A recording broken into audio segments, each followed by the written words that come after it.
नमस्कार प्रेक्षकांनो, या मालिकेच्या आजच्या जबरदस्त भागामध्ये आपण पाहणार आहोत की आता राजकुमार सावलीला हात जोडून विनवणी करतो की सावली, मला ना अमृताची काळजी घेण्यासाठी आज प्लीज इथे राहू दे. माझं कामावरती अजिबात मन लागणार नाही.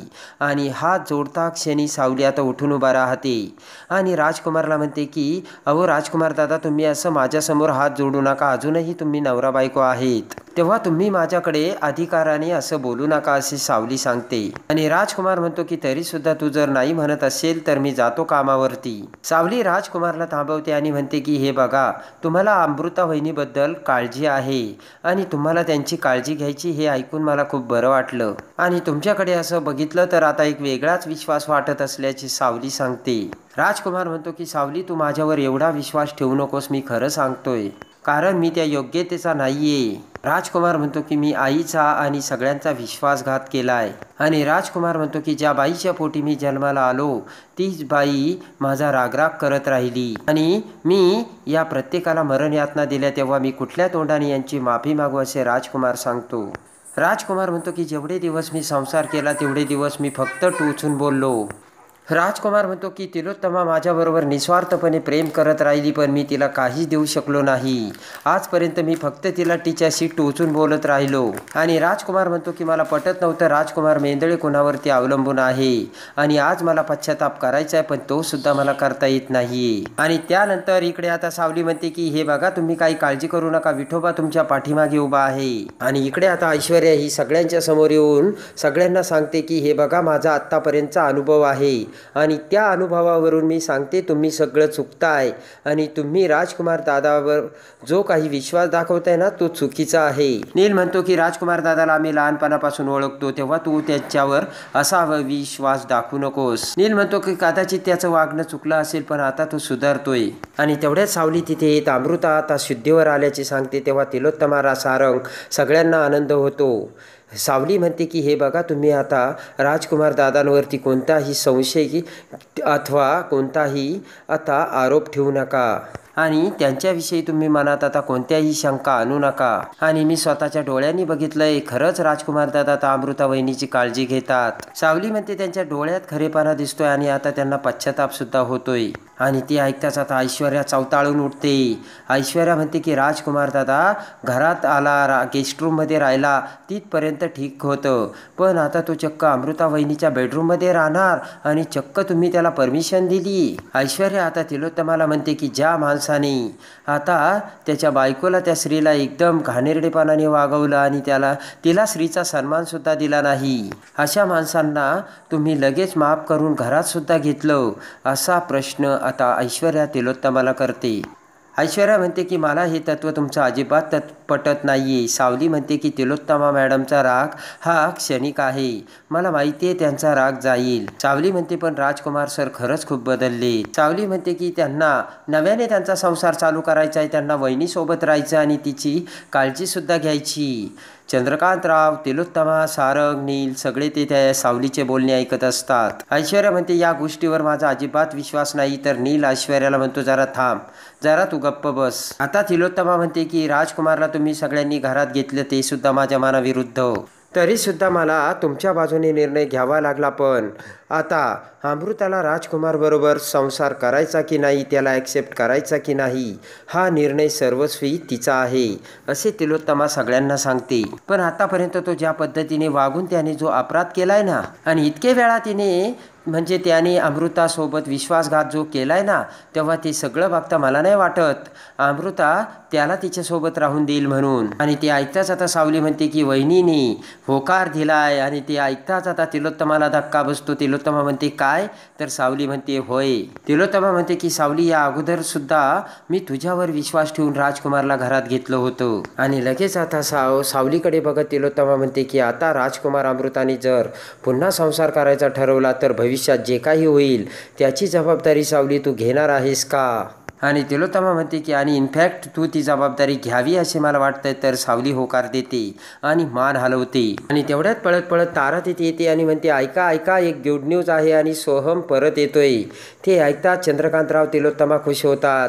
चंद्रकांतराव म्हणतात ही तर खूप गुड न्यूज आहे आणि आता अमृताची तब्येतसुद्धा सुधारते. तेव्हा मेंदळ्यांच्या घरी आता आनंद येतोय.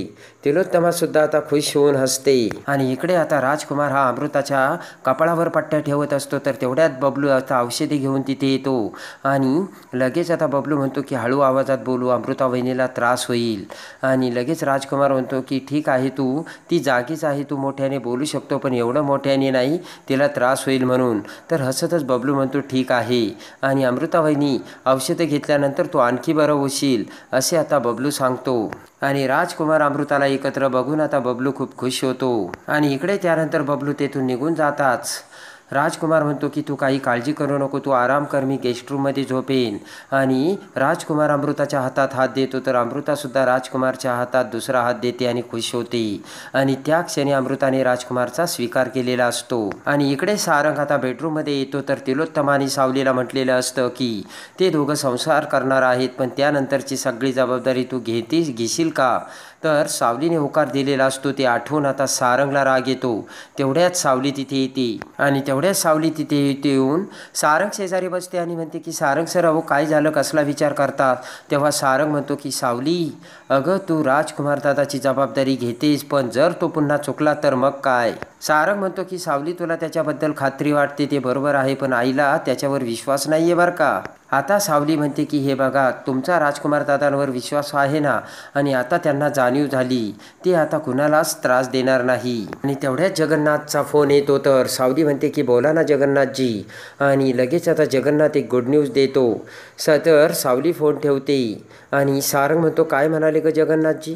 तेव्हा सावली म्हणते की तुमच्या कंपनीमध्ये विठ्ठलाची जी मूर्ती ठेवायची ना त्यासाठी उद्याचा मुहूर्त चांगला आहे असे त्यांनी सांगितलं. आणि सावली म्हणते की उद्या 11च्या आत आपल्याला कधीही मूर्तीची स्थापना करावी लागेल. सावली म्हणते की राजकुमार बाबतीत तुमच्या मनात शंका येते ना, त्याची तुम्ही काळजीच करू नका, कारण सारंग सर विठुराया आपल्या पाठीशी उभा आहे. इकडे आता पटकन राजकुमार अमृताच्या बेडरूममध्ये येतो आणि म्हणतो की अगं अमृता, गोळी घ्यायची, उठ. आणि पटकन आता पाण्याचा ग्लास घेऊन राजकुमार अमृताला गोळी देतो आणि म्हणतो की करू दे की अमृता, मला या अगोदर मी कधीच केलं नाही. आणि अमृता आता राजकुमारकडे बघत राजकुमारच्या हातातील अंगठी आणि गळ्यातील सोन्याची साखळी कुठे असे विचारते. तेव्हा अमृताकडे बघत राजकुमार म्हणतो की तू दिलेली साखळी आणि अंगठी मी जुगारात हरलो, माझ्याकडे काहीच उपाय नव्हता आणि मला पैशाची गरज होती. आणि त्यानंतर मला एक गुरु भेटले आणि त्यांनी मला हा मार्ग दाखवला आणि मला या मार्गावर आणलं आणि त्यांनी दाखवलेल्या मार्गावरच पुढे जायचंय असं आता मी ठरवल्याचे राजकुमार बोलतो. आणि तेवढ्यात पाठीमागून ऐश्वर्या तिथे येते आणि राजकुमारकडे बघत म्हणते की अरे वा राजकुमार दादा, तू एकदम सुंदर भाकडकाठात हा सांगतो. आणि राजकुमार आता उठून जाऊ लागतो. तर ऐश्वर्या म्हणते की अरे कुठे चालला, जरा थांब. तुझ्या या भाकडकथावर जरी सगळ्यांचा विश्वास बसला असता ना तरीसुद्धा अजून मॉमचा विश्वास बसला नाहीये, एवढं तू लक्षात ठेव. ऐश्वर्या म्हणते की आणि मला सुद्धा बघू दे, तुझ्या गुरुजींनी सांगितलेल्या मार्गावर तुला किती दिवस चालता येतं ते. आता अमृताची काळजी करत ऐश्वर्या म्हणते कशी आहेस. अमृता म्हणते मी ठीक आहे.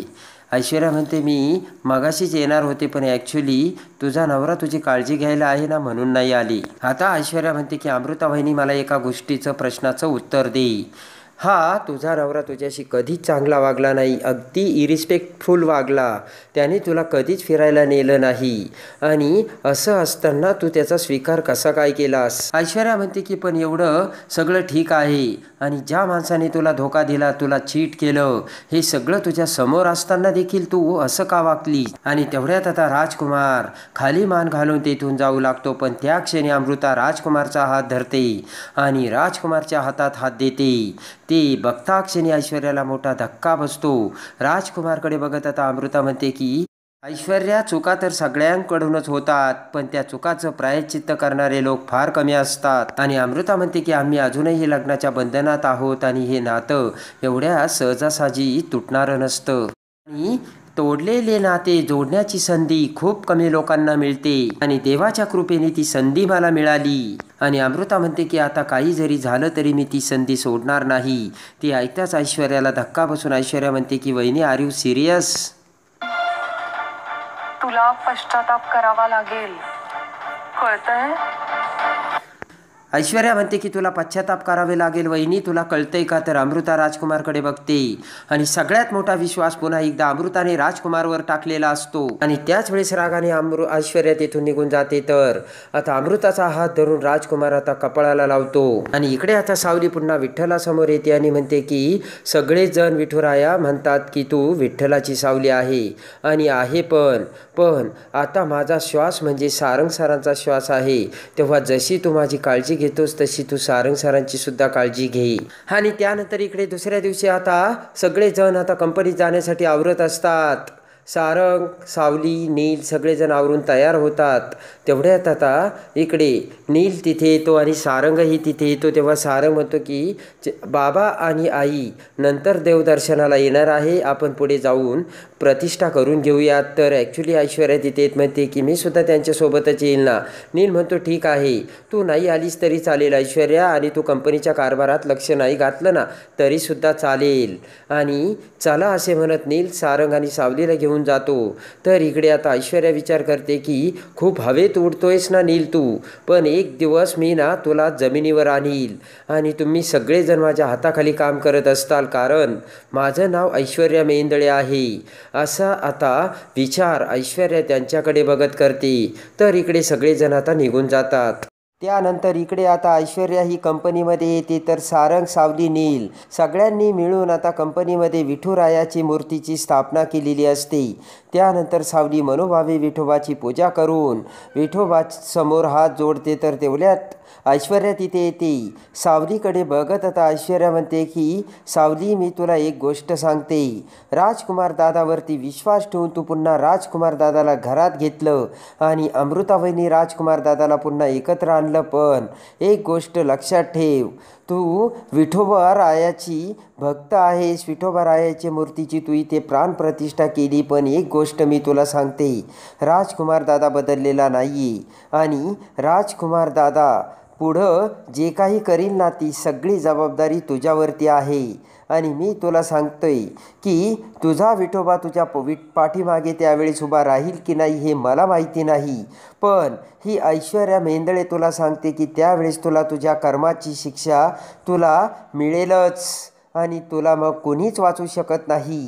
तर ऐश्वर्याचे ते बोलणे ऐकून आता सावली ही ऐश्वर्याकडे बघते. तर आता राजकुमार दादा बदलला नसल्याचे कट कारस्थान आता ऐश्वर्या ही कशी तिलोत्तमासमोर आणणार आणि सावली आता ऐश्वर्याचा डाव कसा उधळून लावणार आणि विठोबा कसा सावलीच्या पाठीमागे उभं राहणार हे बघण्यासाठी आणि या मालिकेच्या डेली अपडेटसाठी आपल्या चॅनलला लाईक करा, सबस्क्राईब करा.